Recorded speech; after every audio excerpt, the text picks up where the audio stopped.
Paulina Vázquez Gutiérrez y estoy presentando el análisis de fragmentos de un diario de Amparo Dávila desde la teoría de la triple mímesis de Paul Ricoeur para acreditar el curso de recuperación de teorías del discurso.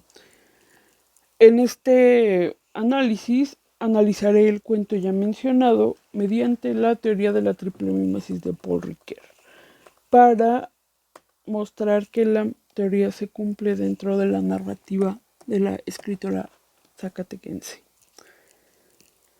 Paul Ricoeur y su teoría de la triple mímesis.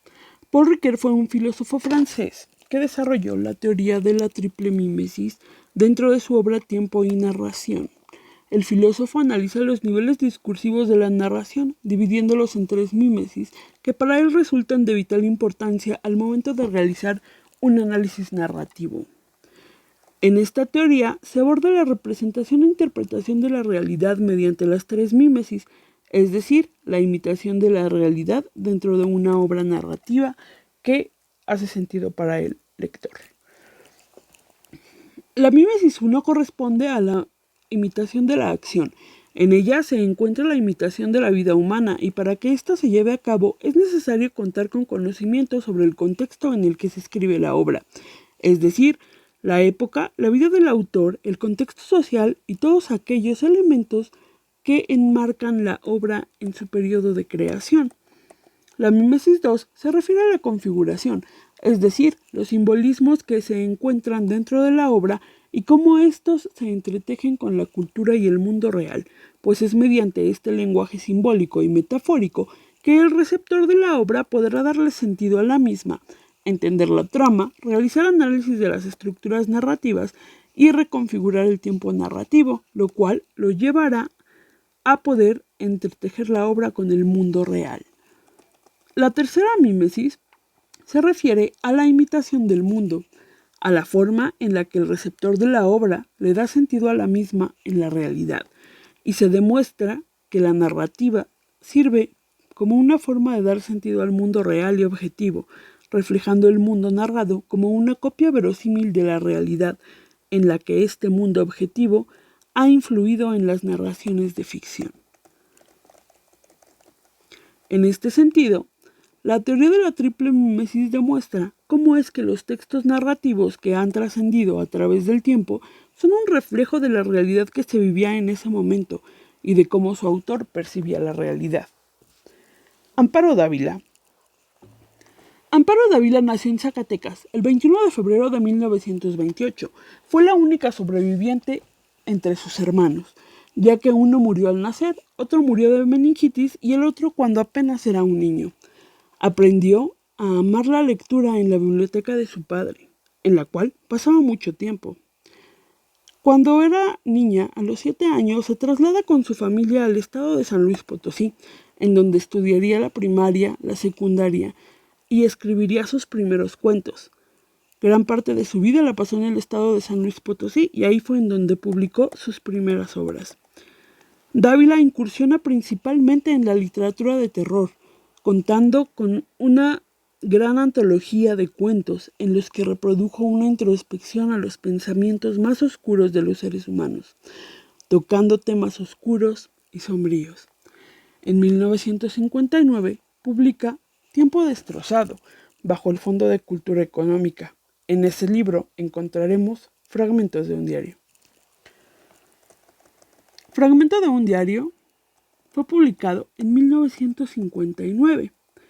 En este libro se presenta la historia de un hombre que decide volverse un experto en el análisis del dolor.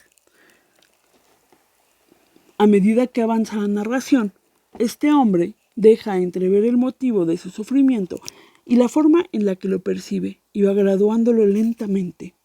Además de graduar su dolor y escribirlo todo en un diario para tener registro de la evaluación de su experimento, deja ver cómo es que los vecinos del edificio en el que vive lo ven sufrir, interviniendo en algunas ocasiones sin que él les responda o se detenga a pensar en otra cosa que no sean solo sus pensamientos y las causas que lo han llevado a analizar de esta forma tan introspectiva el dolor. Hacia el final del cuento, el protagonista, que nunca menciona su nombre, deja ver cuáles son sus intenciones para poder terminar con la causa de su dolor, dejando un final abierto, en el que nunca tendremos la certeza de si llevó a cabo su plan o no. Análisis de la obra. Bien, la primera mímesis, como ya se había mencionado, es la que hace énfasis en la vida y obra de la autora, además de los elementos de la sociedad de la época en la que vivía. Teniendo en cuenta que la obra fue publicada en 1959, es de vital importancia tener en cuenta que la sociedad de la época era muy conservadora y machista, por lo cual un hombre no era capaz de mostrar sus sentimientos. Por otro lado, hablando de la vida de la autora, tenemos que perdió a sus hermanos siendo ella muy pequeña, lo cual pudo llevarla a un dolor incapaz de medir a tan temprana edad.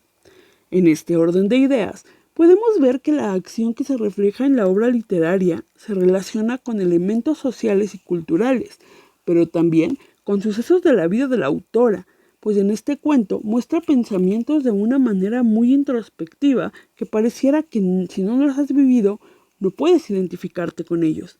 Pero a la vez, esta introspección sirve para crear una trama intrigante que te atrapa para seguir leyendo y entender cuál es el punto final del estudio del dolor. La mímesis 2 hace referencia a la obra misma en su contexto de la imitación de la realidad. En este cuento, fragmento de un diario, la autora utiliza un lenguaje cotidiano que va presentando al protagonista con un diario. El relato puede parecer un poco impersonal, ya que nunca se sabe el nombre del protagonista, no se tiene otro contexto más que las páginas del diario. Sin embargo, al tratarse de un diario y el ser un relato en primera persona, podemos ver que se trata de una trama totalmente personal, pues a medida que avanza el texto, la trama se vuelve más clara y nos muestra las intenciones reales del personaje, lo cual nos sirve como un símbolo que representa la unión entre el mundo interior del personaje y el mundo real, en el que vive día con día. Por otro lado, tenemos el edificio en el que se desarrolla la trama. Se trata de un edificio de departamentos en los que el protagonista puede ver a otras personas viviendo su vida de la manera en la que ellos quieren, pero mientras los observa, escribe en su diario que aunque él intente ser como ellos, no puede hacerlo, e ignora la realidad exterior para adentrarse cada vez más en sus pensamientos y en su objetivo de graduar el dolor emocional en una escala que solo para él tiene sentido. Esta escala de dolor representa las relaciones internas que tiene consigo mismo y es visible como culpa a otra persona por sus emociones y sufrimiento.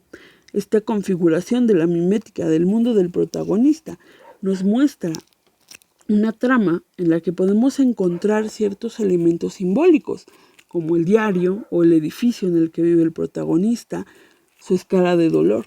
Estos elementos nos sirven para poder darle sentido a la trama de la obra y ser capaces de entenderla de una mejor manera, pues se trata de elementos que configuran el relato y le dan sentido al mismo.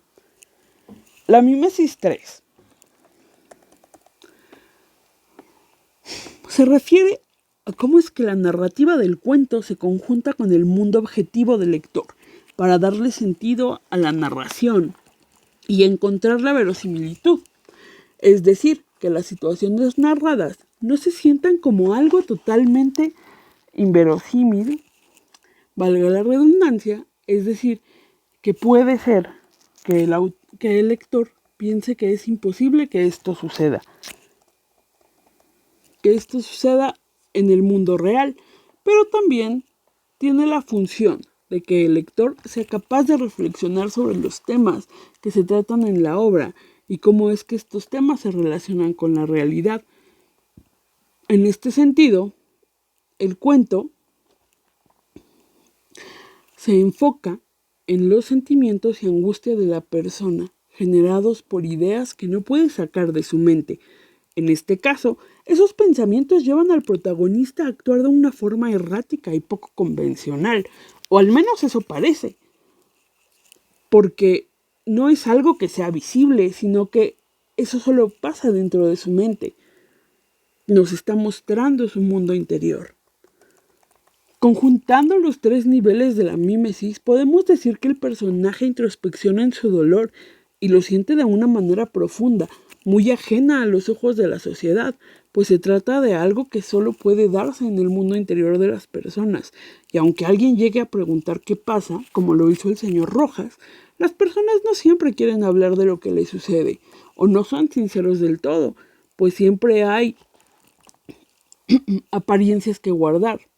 Ahora, si tomamos en cuenta que el libro fue publicado en 1959 y el cuento también, en esta década la gente tenía que guardar más las apariencias.